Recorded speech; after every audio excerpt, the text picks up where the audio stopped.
What is going on today, YouTube? I'm the Greasy Canadian Biker, and today I'm going to give you my 3,000 kilometer review of my Harley Pan American Special. This is a 2023 edition. I've had this now for about a year. I put 3,000K on it. I bought it, it had 10 kilometers, so I've had a little bit of time. I haven't put a tremendous amount of kilometers on it, but I think I can give you kind of an overall of how this bike performs, what I think about it overall, would I buy it again, and yeah, so I hope you enjoy the show.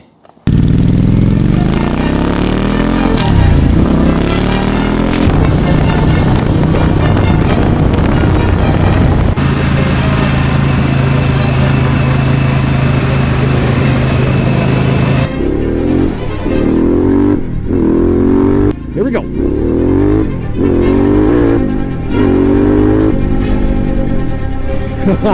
Oh yeah, I'm telling you, balls. I got air back there. All right, so the first thing I want to talk about is just the overall look of the bike. It's just awesome. Now, it's not everybody's cup of tea. It certainly is my cup of tea. One thing about this bike is it's like you either really love it or you hate it. And I find people are a pretty mixed bag. They look at them and they say, that's not a Harley. And it's like, no, this ain't your daddy's Harley. This isn't your typical old school Harley. This is new Harley. This is new Harley tech. Everything you can imagine that they should be doing, I think they have done in this bike. And it's cool because if you really look at it, it still keeps the aesthetic of you know, your typical Harley. They call this thing a dirt glide for a reason, because, you know, the shark nose fairing at the end, it is very much similar, very similar to a road glide, which is kind of awesome. This bike comes with a lot of features too. It's you know, out of the box, so to speak. You know, you've got your crash bars on the side. You've got the center stand, obviously your side stand. You've got passenger pegs, although I don't know who the hell would get on the back of this thing. It's not ideal for that. I would say this bike is definitely not made for two people. But, you know, you could. Chain driven, which I can't say as I was all that fussy about when I first got it. It's like, really? But I see why. And because of what it's capable of, meaning off-road, yeah, you want a chain. The overall look of the bike, though, like I said, it's different for sure than your classic Harley Davidson. But I love the way this thing looks. And now, finally, after, I think they've been out for 4 years, finally you're able to start doing things like personalizing the jugs and doing things like that. So you can get lots of little aftermarket doodads to make the bike flashy. My bike, I put the Vance & Hines exhaust on it. The slip-on exhaust, I got Harley Davidson to do that for me. And I've only ridden it. No, I don't think I've even actually heard this bike running on the stock exhaust. I've taken them out with a stock exhaust and they sound like a sewing machine. They sound like a bitch bike. That makes this thing sound like an absolute cannon. It's like a machine gun going off. It's fantastic. I love it. Yeah, hit it.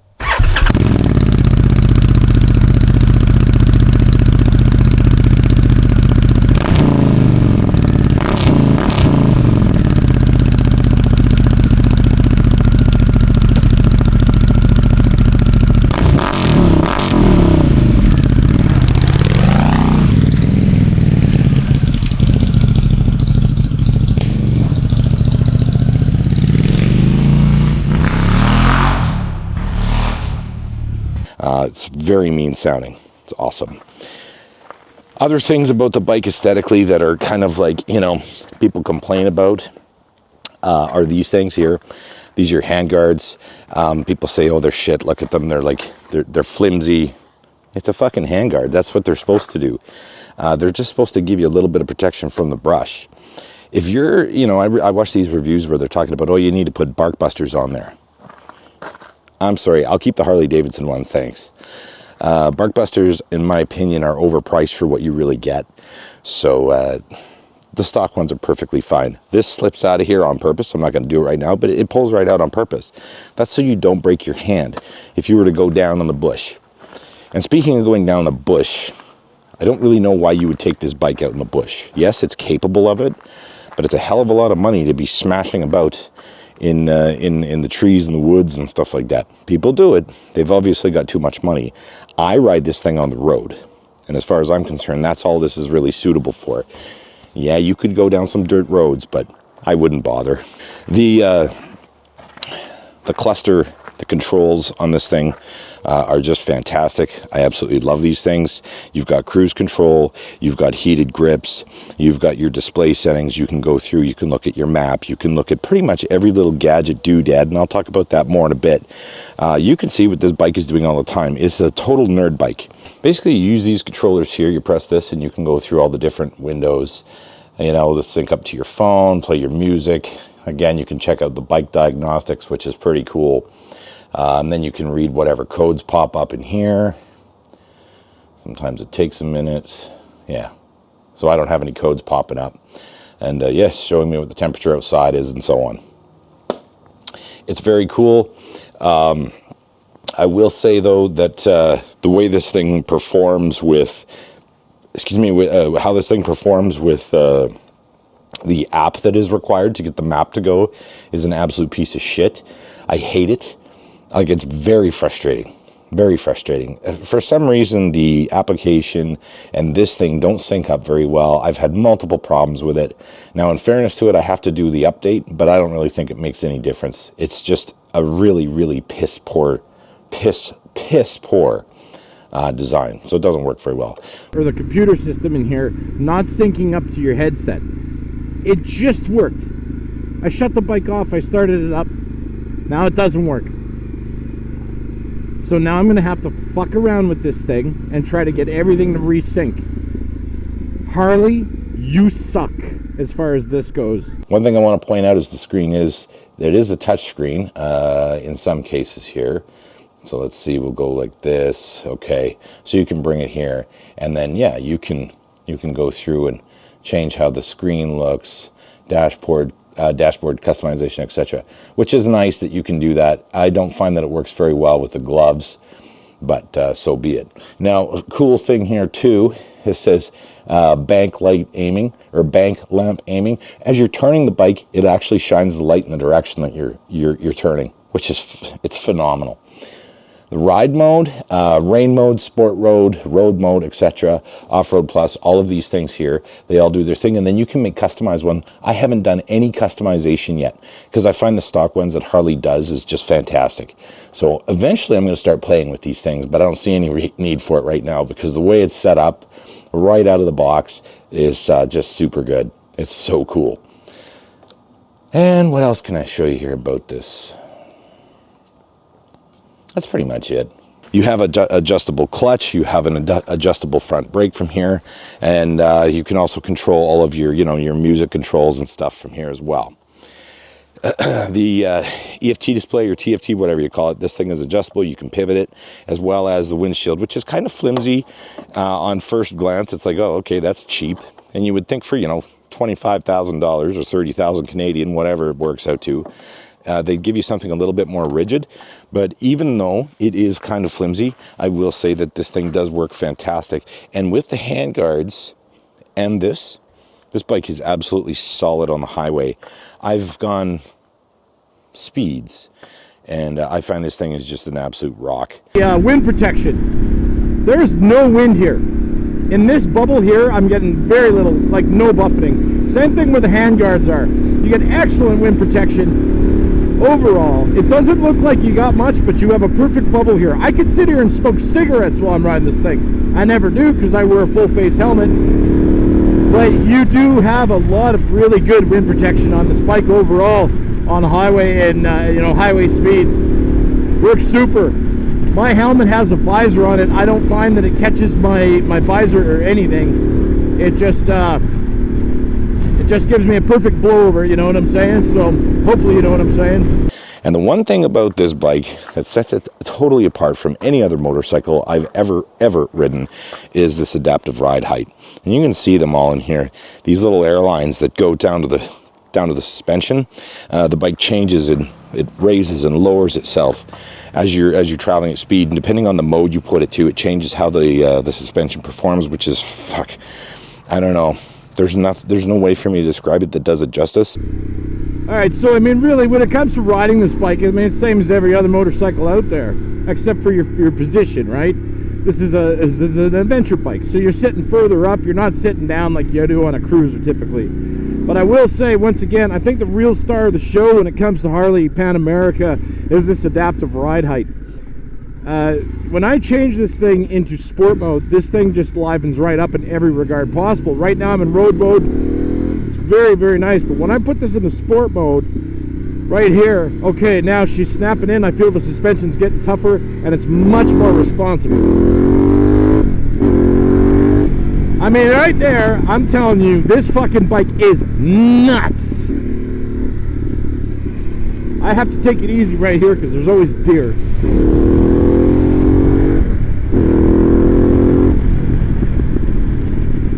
And cops. We're going to go out on the highway here in a minute. I'll be able to show you, but I'll do a little bit more. But right now, okay, so if I flip this thing into off-road mode, okay, it's really, really, really forgiving. You can crank on it, and it just slowly accelerates.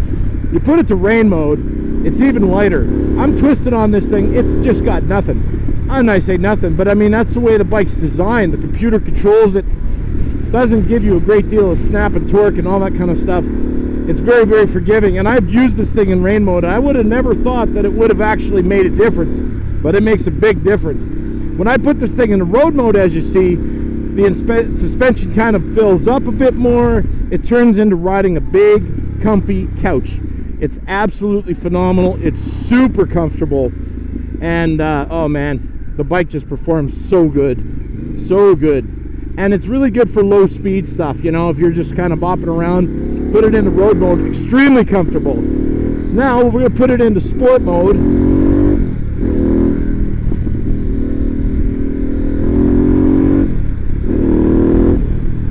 And again, everything stiffens right up. The bike becomes ultra responsive.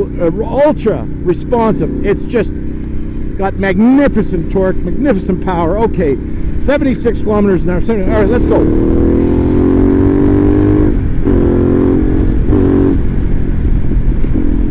Now, I'd be able to do this a little bit better if there wasn't assholes everywhere. But as you can see, the bike has no problem getting up to highway speeds and giving her shit. When you put it in a 6th gear in highway, you know, the RPMs come down. As you saw, it's a little more forgiving. I don't need to snap it into 5th to pass somebody, but when I do, the bike just absolutely has a tremendous amount of torque, picks right up, and you got all sorts of passive power. I want to show you how the center stand works. A lot of people complain about the center stand. It's very simple. My dealership told me how to do this. You basically put your foot on here and rock the bike back. I'll put that up in a second so you can see it in action. There's nothing to it. All right, so yeah, you just basically step on the center stand, put the main stand up, put this down, just pull back and step down on it. There, that's it. And it's a little harder for me right now because I'm at an angle, but it's perfectly fine. And then once it's on the stand, you can easily clean your chain up, oil it. It's good for cleaning it. As you see, I don't keep mine very clean, but yeah, nothing to it. And on cleaning with this bike is definitely the easiest Harley to clean. It's the easiest Harley to clean. Yeah, there's a lot of this plastic shit, but you know what? Well, that's not plastic, but a lot of this stuff here is super easy to keep clean. It's not like it's got a lot of chrome or any of that shit on it. So the bike, it doesn't matter if it's dirty, if it's clean, it always looks good. That's the beauty about these things. They always look good. Comfort of the bike, you can adjust the seat. I've got it in a lower position. I'm 6 feet tall. I find that works good for me. But you can raise it up if you want. I haven't raised it up since I bought it. I found the lower position worked better for me, but high position, low position, whatever, bike is very, very comfortable. Also, the foot pegs have an adjustable rubber piece that comes out. I took mine out because I wanted a bit more grip on my feet, but it does come with some rubber grommets or rubber pieces in there, and it's supposed to make it so the bike doesn't vibrate very much. The bike doesn't vibrate. It's not like a normal Harley or a traditional Milwaukee 8. This thing is just as smooth as anything. So there's a lot of things that could be said about the Pan America. Probably, you know, you're looking for far more detailed information than what I'm able to provide you with. You know, my channel's pretty basic. I'm not exactly the smartest guy. All I can really do, though, to kind of surmise this bike is to tell you how it makes me feel compared to the other motorcycles I've had. Now, when I look at my Softail Standard, when I had that, I mean, that was a tremendous bike. That's a good old classic Milwaukee 8 engine. Those things have been around now for years and years and years. And, you know, that bike, that thing was like riding a steam train. You know, you had those great big fucking pistons between your legs just hammering away. It felt like you were riding a horse from hell. And it was, you know, it was just an absolutely fantastic bike to ride. Really, really fun. Really, really fun. But it had its limitations, you know, and this is how I ended up here. So, you know, I felt real good on that bike. But on the Pan America, it's the best feeling bike I've ever owned. Because it feels like I'm riding a dirt bike. It really feels like I'm riding the DR650. Listen to that.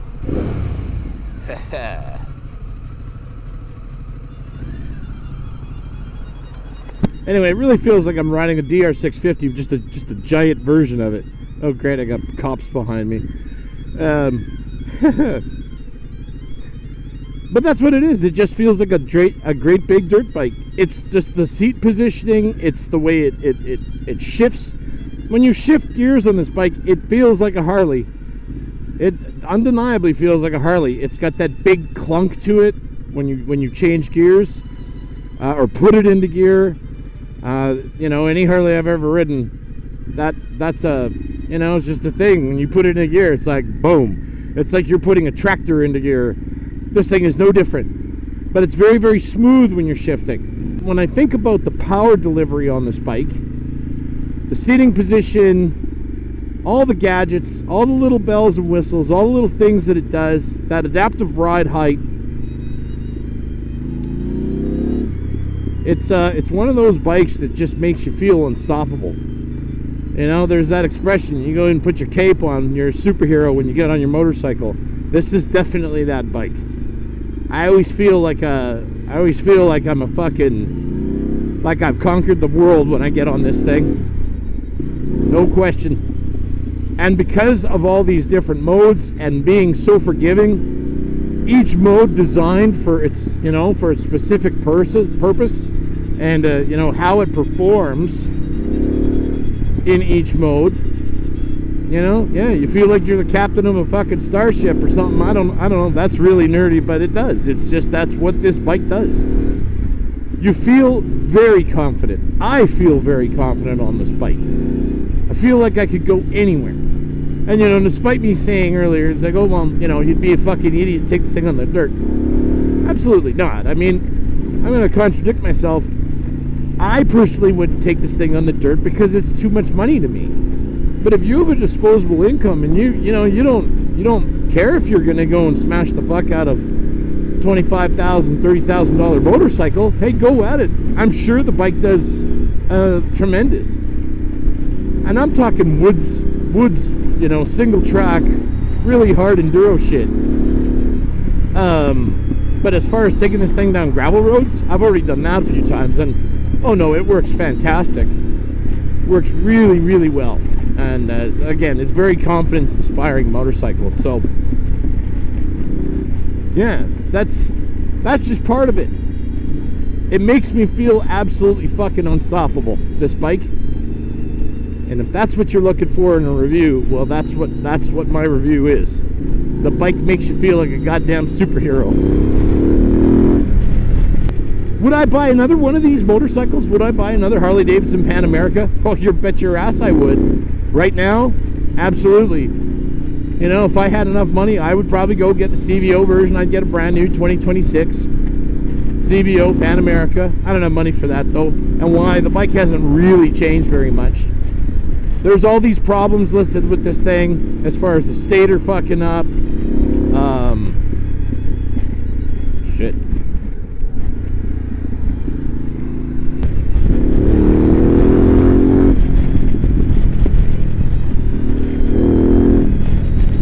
Yeah, the stators are known to go on them. Issues with the power supply from years, 21, 22, and even 23, unfortunately for me. But right now, hey, I'm 3,000 kilometers in. Well, I'm more than that now. 3,200 in. It's going to happen. But the one thing people always crap on Harleys, it's like, and I used to do it too. Oh, Harleys fall apart, they're junk. Every motorcycle falls apart, and every motorcycle's junk. I don't really care what people say. As far as reliability goes, they've all got problems. And if anybody comes and says, oh, no, not BMW, or no, not Honda, bullshit, they all do. They all do. Harley Davidson, you pay for a brand. Well, you know what?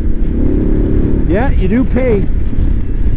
But this thing, price-wise, compared to the Africa Twin, compared to the BMW GS, this is actually cheaper. And it outperforms them. In some regards, maybe not the big, 1300 GS or whatever it is now, that big BMW. But if you've ever sat on one of those things, they're monstrous. They've got a huge tank on them. It's very cumbersome. That boxer engine sticks out. You can't stretch your feet out without going around the fucking engine being out there. I mean, at the end of the day, you're not... As fun as it would be to go and pilot a Stuka dive bomber, we're on motorcycles here, and for comfort, Pan America wins, hands down. Comfort, the way it feels, the way that suspension works, everything, 100%.